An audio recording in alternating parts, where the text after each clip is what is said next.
tous, bonjour à toutes. Comment vous allez aujourd'hui? Bon, aujourd'hui c'est un grand jour, comme vous pouvez voir. Aujourd'hui ça va être la plantation des patates. On est vendredi, je sais plus combien, enfin bref, peu importe. J'ai regardé sur le calendrier lunaire, c'est le meilleur jour pour planter les patates les amis. Donc là, on se dirige au pré. Regardez, il est devant nous.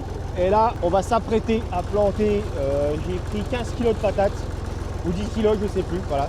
J'ai pris de la tardive et de la précoce, et je referai une prochaine plantée quand ce sera le moment. Donc voilà les copains, regardez, on vient d'arriver, on y est. En plus, je vous avoue, il fait super beau, donc ça va être hyper agréable de faire ça cet après-midi. Là en gros les amis, je vous explique. Comme je vous ai dit, on est là pour planter les patates. Et là en gros, si vous voulez, on va essayer de faire ça bien. Donc là c'est pas un nunchaku que je suis en train de me faire, hein. C'est un petit fil que je vais tendre d'un bout à l'autre du jardin. Comme ça en fait ça va me permettre d'essayer d'être le plus droit possible. J'ai 5 kg de tardive, 5 kg de précoce, ce qui va me permettre de récolter ça assez tôt dans l'année. Et surtout en fait d'ici, on va dire un mois et demi, je vais pouvoir là en replanter. Voilà, comme ça en fait ça me permettra d'avoir des patates assez tôt dans la saison. Et après les autres, je pourrais les garder plus tard.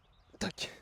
Donc là, si vous voulez, je suis en train de tendre le fil qui va me permettre de planter le plus droit possible et le plus harmonieux possible. Oui, il est quand même assez long, hein. C'est-à-dire, ça va faire un beau jardin. Bon les copains, comme vous pouvez voir, là, on est en train de faire un sillon. Où en gros je le creuse assez profond, ça va permettre de protéger les patates du futur gel s'il doit avoir un futur gel, et surtout c'est comme ça que ça se plante, vous voyez. Voilà, faut creuser assez profond pour que les patates après vous puissiez les buter correctement. Si vous creusez pas aussi, vous n'aurez pas assez de matière pour les buter après, donc c'est pour ça. Je vous expliquerai après ce que c'est, parce que les buter, en fait si vous voulez, vous me déplantez vos patates comme je suis en train de faire. Quand le premier germe va remonter, il faudra ramener de la terre par dessus, et quand ça va continuer de grandir, il faudra encore ramener de la terre. Ça permet de la protéger. Bon messieurs dames, là on va planter de la charlotte.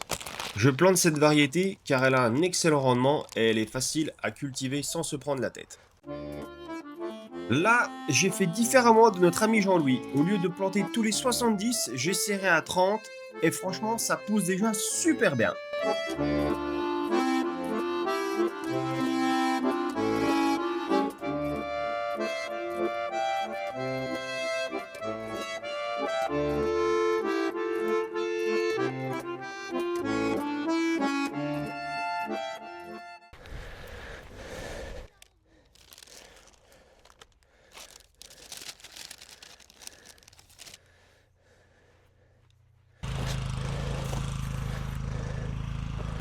Bon, je viens de mettre les patates au fond du sillon. Maintenant, je vais recouvrir le sillon. Après, j'ai encore un peu de temps devant moi, donc je vais essayer d'en refaire un. Je vais refaire le même. Donc là, vous voyez, pour vous montrer, j'ai mis de l'amandine. Bon, ça se voit plus très bien, voilà. Et là, je vais refaire un autre sillon d'amandine. Comme ça, en plus, comme ça, j'aurai fini le sac. Et je pense que la charlotte, j'en replanterai, je pense, d'ici 15 jours, quand il y aura à nouveau une bonne lune, vous voyez. Comme ça décalera les récoltes. Ce sera beaucoup mieux. Et si, imaginons, d'ici 15 jours, il y a des fortes gelées. Donc, voilà.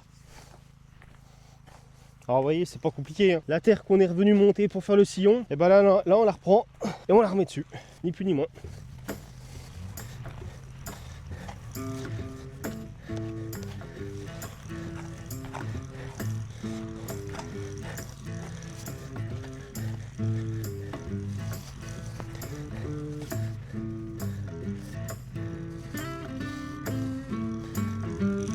En même temps, on en profite quand on voit qu'il y a des grosses racines qui sont remontées du fait que j'ai passé la charrue et que j'ai passé le motoculteur, et ben on les enlève. Comme ça évite que ça repousse.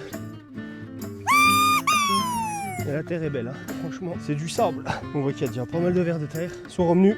Quand certains qui disent qu'il faut pas travailler avec des outils mécaniques qui ont détruit le sol, vous savez, je suis pas un expert, hein. Voilà. Attention, je vais peut-être m'attirer la foudre en disant ce que je vais dire. Mais alors oui, quand je passe la charrue et le motoculteur, peut-être que je la détruis sur l'instant. Mais la vie, elle est toujours là. Les vers de terre, ils reviennent. Malheureusement, les limaces aussi. Tout revient. Donc si vous voulez, il y en a certains qui aiment bien travailler tout à la main, retourner leur terre, etc. à la main. Je juge pas. Mais je dis juste, déjà, respect pour eux. Respect pour tous ces gens qui font de la permaculture. Moi, je pourrais pas. Moi, je fais de la culture comme eux. Sauf que moi, à un moment donné, j'utilise des engins mécaniques. Voilà. Allez Vasco, on rentre à la maison.